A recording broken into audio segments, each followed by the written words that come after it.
राजस्थान में कांग्रेस आज 12 से अपने चुनाव अभियान का श्री गणेश कर रही है और इस श्री गणेश के अंदर उनके राष्ट्रीय अध्यक्ष मल्लिकार्जुन जी खड़गे वो उपस्थित हैं। राजस्थान के मुख्यमंत्री और राजस्थान विधानसभा के स्पीकर भी उपस्थित हैं। ये तीनों किरदार वो हैं जो सितंबर के अंदर जब खड़गे साहब आए थे तब खड़गे साहब विधायकों का इंतजार करते रहे, विधायक नाराज रहे और अपना त्यागपत्र लेकर विधानसभा अध्यक्ष जी के पास चले गए। त्यागपत्र स्वैच्छिक था या नहीं उसका आज भी फैसला उच्च न्यायालय में लंबित है। आज ये तीनों किरदार वहां उपस्थित थे और जिस मुद्दे को लेकर ईआरसीपी के मुद्दे को लेकर इन्होंने अपने चुनाव अभियान का श्री गणेश किया है, उस मुद्दे का आधार लोगों को गुमराह करने के बाद साथ साथ असत्य पर टिका है।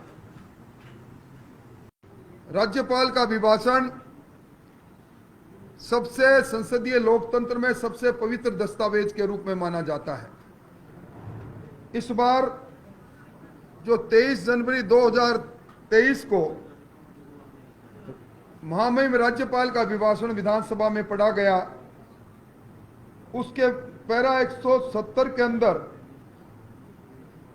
इन्होंने ये कहा कि 2051 में ये ईआरसीपी के प्रोजेक्ट को पूरा करेंगे। यानी जिस ईआरसीपी को लेकर आज राजस्थान के अंदर कांग्रेस प्रचार प्रसार अपना अभियान प्रारंभ कर रहे हैं, वो महामहिम राज्यपाल के मुख से कहलाते हैं विधानसभा में हम 2051 को पूरा करेंगे इसको।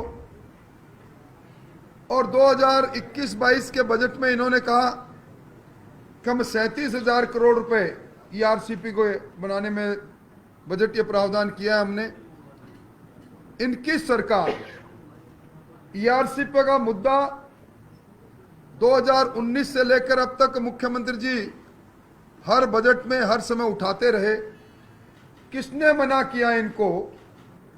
जब उन्होंने कहा हम अपने संसाधनों से इसको पूरा करेंगे तो पूरा क्यों नहीं किया? इस ईआरसीपी पर सबसे पहला ऐतराज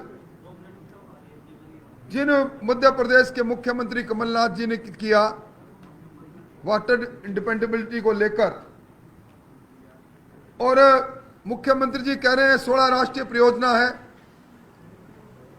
वो 16 राष्ट्रीय परियोजना उसको साफ गोई से बताना चाहिए कि उनके मापदंड और मानदंड क्या वो नहीं है जिन्हें उनकी खुद की सरकार ने प्लानिंग कमीशन ने बनाए थे। उन मापदंडों के आधार पर, उन्हीं के बनाए मापदंडों के आधार पर क्या ईआरसीपी खरी उतरी गई? ईआरसीपी का झुंझुना पकड़ाकर लोगों को गुमराह कर रहे हैं। भारतीय जनता पार्टी कटिबद्धता के साथ कहती है ईआरसीपी का प्रोजेक्ट वसुंधरा जी ने बनाया, आने वाले समय के अंदर हमारी सरकार बनेगी, हम इसको पूरा करेंगे, निश्चित तौर पर पूरा करेंगे। यह सरकार वही सरकार है जिस सरकार को जल जीवन मिशन के अंदर जिसने भ्रष्टाचार की भट्टी को जलाए रखा, 16.5 किलो सोना मिला और जिसमें 38,000 करोड़ रुपए केंद्र सरकार ने जिसके लिए आवंटित किए और अब तक जिन्होंने 10,350 करोड़ रुपए खर्च किए हैं। राजस्थान के अंदर मुख्यमंत्री जी से मेरा सवाल है कि उन्होंने इस कानून व्यवस्था पर वो अपना मुख क्यों नहीं खोलते?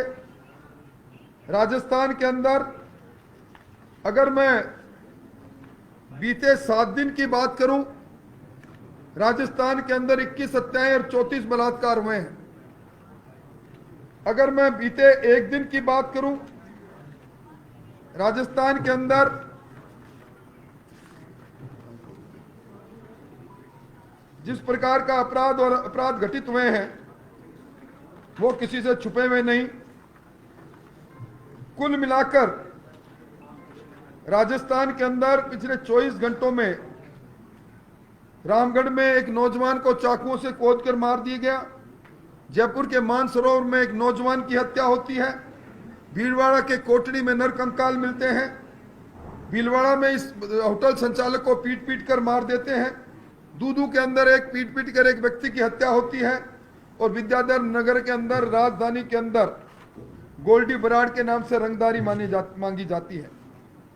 आज हालत यह है कि राजस्थान के अंदर 6 महीने के अंदर जो 1,24,798 अपराध दर्ज हुए हैं, उनमें चालान सिर्फ 33,261 का हुआ है। अपराध और अपराधी दोनों भयमुक्त है। और अब आचार संहिता लगी, सचिवालय के दरवाजे आचार संहिता की रात को खुले रहे। आनंद फानन के अंदर आरपीएससी में 3 लोगों को नामजद किया। संवैधानिक संस्था में नामजद करने के बाद एक सदस्य का नाम लेकर मुख्यमंत्री जी कहते हैं मुझसे गलती हो गई। तो क्या बाबूलाल कटारा जिनको उन्होंने नामजद किया था, जो खुद पेपर चोर करते पकड़ा गया, वो गलती नहीं थी? उसके लिए कौन माफ करेगा इनको? मुख्यमंत्री जी कहते हैं, अब आज भी सभा में कहा कि मेरे 7 करोड़ 56 लाख गारंटी कार्ड है। उन गारंटी कार्ड पर उनकी तस्वीर भी है। वही गारंटी कार्ड इस सरकार की जाने की गारंटी बनेंगे। और आज इन्होंने जिस प्रकार राजस्थान को आर्थिक आपातकाल में ढकेला है, राजस्थान में the Rajasthan state power finance और फाइनेंशियल सर्विस कॉरपोरेशन लिमिटेड बनाकर 1,000 करोड़ रुपए हाउसिंग बोर्ड को, इस कॉरपोरेशन को ट्रांसफर किए लोन लेकर, फिर अपने कंसोलिडेट फंड में ट्रांसफर किए। रिको से 1,000 करोड़ रुपए और 1,500 करोड़ रुपए इन्होंने आरटीडीसी से लिए। आज हालत यह है, जिस ओपीएस की दुहाई सरकार देती है, उसकी ब्रांड एम्बेसडर जिस टीचर राजकुमारी जैन का नाम इन्होंने फोटो छापा, वो भी कहती है मुझे भी ओपीएस का लाभ नहीं मिला। सरकार नए जिलों की घोषणा करती है, सुजानगढ़, मालपुरा, कुचामन का नोटिफिकेशन तक जारी नहीं हो पाता। 19 दूसरे जिलों के अंदर जिला निर्वाचन अधिकारी उन जिलों के नहीं, पुराने जिलों के लिए इसलिए बनाए जाते हैं कि जिले के अंदर जो आधारभूत संरचनाएं होनी थी वो नहीं की। और कुल मिला के इस सरकार ने राजस्थान को आर्थिक आपातकाल की ओर ढकेल दिया। जीएसडीपी का 41% लोन ले लिया। और ये अब अपने अपराध जो इन्होंने खुद ने किया, जिस प्रकार की घोषणा की, उससे बचने के लिए लोगों को गुमराह करने की कोशिश कर रहे हैं। राजस्थान को पूर्णकालिक गृह मंत्री इसलिए नहीं मिला कि मुख्यमंत्री जी को अपने साथियों के निगरानी रखने के लिए पुलिस का बेजा इस्तेमाल करना था।